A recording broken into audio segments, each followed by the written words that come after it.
నమస్కారం M4 TV news కి స్వాగతం.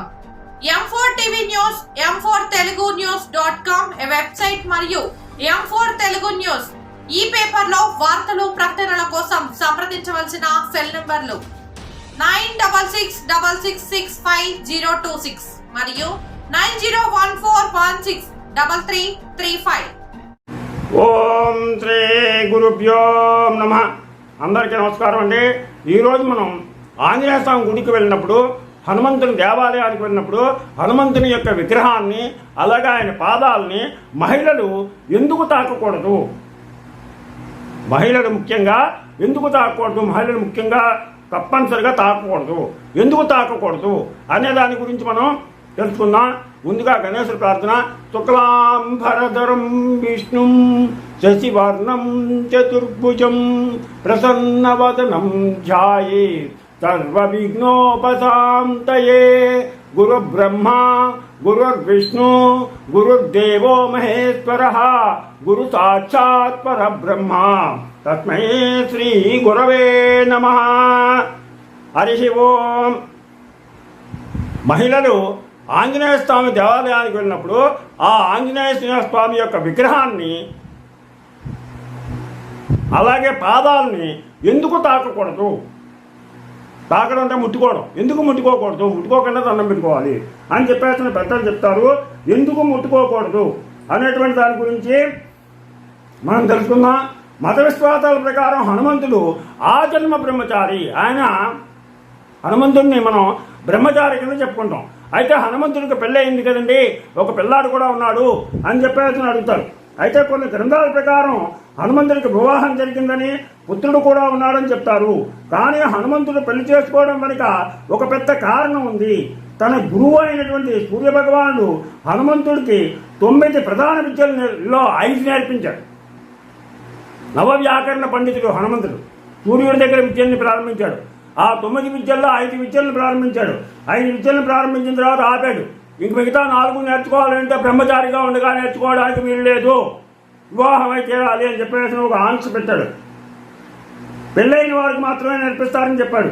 దాంతో ఆంజనేయ స్వామి ఆలోచనలో పడిపోయి సూర్య భగవాను కోరిక మేరకు ఆయన కుమార్తెను పెళ్లి చేసుకుని సువర్చల తనలో ఐక్యం చేసుకున్నాడు. ఆ తర్వాత మిగిలిన విద్యలు నేర్చుకుంటాడు. ఇక హనుమంతుడు ప్రతి స్త్రీని కూడా తన తల్లిగా భావిస్తాడు. తల్లిగా భావించే ఆడవాళ్ళు కొడుకు పాదాలు స్పృశించరాదు. అది ఎందుకు ముట్టుకోకూడదు హనుమంతుని పాదాలు ఆడవాళ్ళు అంటే, ప్రతి స్త్రీని కూడా హనుమంతుడు తల్లిగా భావిస్తాడు. తల్లి కొడుకు పాదాలని ముట్టుకోకూడదు. కొడుకు తల్లి పాదాలకు దండం పెట్టుకోవాలి, కానీ తల్లి కొడుకు పాదాలను ఎట్టి పరిస్థితుల్లోనూ ముట్టుకోకూడదు. అందుకని ఆంజనేయ స్వామి దేవాలయానికి వెళ్ళినప్పుడు మహిళలు హనుమంతుని పాదాన్ని ముట్టుకోకూడదు.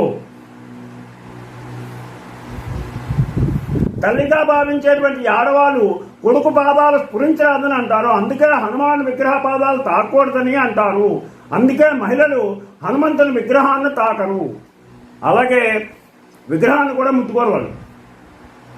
ఎందుకంటే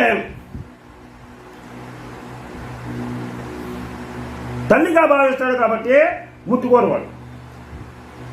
తర్వాత ఆచారాల ప్రకారం మాత్రం పూజ చేయవచ్చు, పూజ మాత్రం చేసుకోవచ్చు, దూరం నుంచి దండం పెట్టుకోవచ్చు, దగ్గరికి వెళ్ళి పాదాలను మాత్రం తాకకూడదు. తర్వాత దీపాలు వెలిగించుకోవచ్చు, పూజ చేసుకోవచ్చు, అలాగే హనుమాన్ చాలీసా పఠించవచ్చు, కానీ పాదాలను మాత్రం మొక్కకూడదు. పాదాలకు పూజ మాత్రం చేయకూడదు. హనుమంతుడిని ఆరాధిస్తే కనుక శనీశ్వరుడు అనుగ్రహం కూడా పొందుతారు. ఈ హనుమంతుడిని కనుక మనం ఆరాధించినట్లయితే ప్రతి పురుషుడు, ప్రతి పిల్లవాడు, ప్రతి ఒక్క వ్యక్తి, అమ్మ కానీ తల్లి కానీ, మన తల్లిగారైనటువంటి తల్లి కానీ, లేకపోతే మన సోదరులైనా ఎవరైనా సరే ఈ హనుమంతుడిని కనుక పూజించినట్లయితే మనకి శనీశ్వరుడు యొక్క అనుగ్రహం కలుగుతుంది.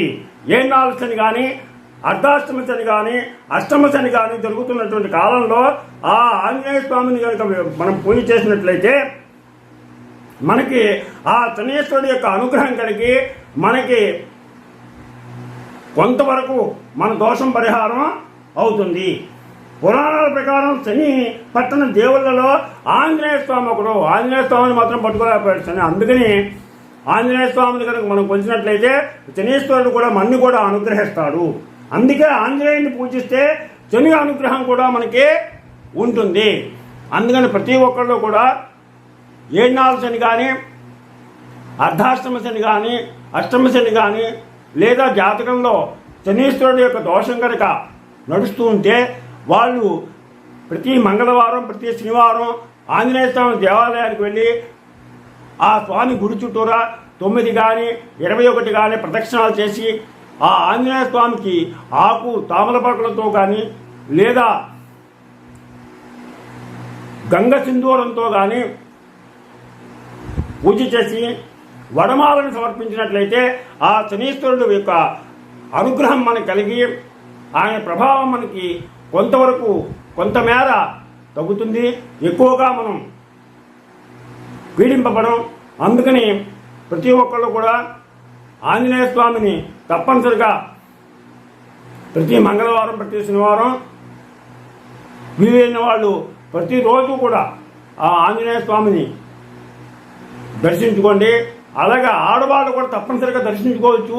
కానీ ఒకటే ఏంటంటే ప్రతి ఒక్క స్త్రీని ఆంజనేయ స్వామి తల్లిగా భావించి చూశాడు కాబట్టి ఆ తల్లి కొడుకు పాదాలు పట్టుకోకూడదు. కాబట్టి ఆంజనేయ స్వామి పాదాలు మాత్రం ఆడవాళ్ళు పట్టుకోవద్దు.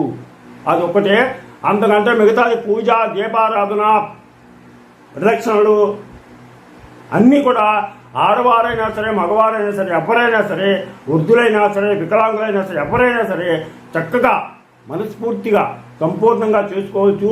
అలాగే ప్రతి ఒక్కళ్ళు కూడా ఆ ఆంజనేయ స్వామిని దేవాలయానికి వెళ్ళి ఆయన యొక్క ఆశీస్సులు పొంది మీ కుటుంబం ఆయురారోగ్య ఐశ్వర్యాలతోటి భోగభాగ్యాలతోటి వర్ధిల్లుతారని ఆశిస్తూ మీకు నా ఛానల్ కనుక నచ్చినట్లయితే సబ్స్క్రైబ్ చేయండి. అలాగే లైక్ చేయమని కోరుతూ మీ రాపాక వెంకట ప్రభాకర్.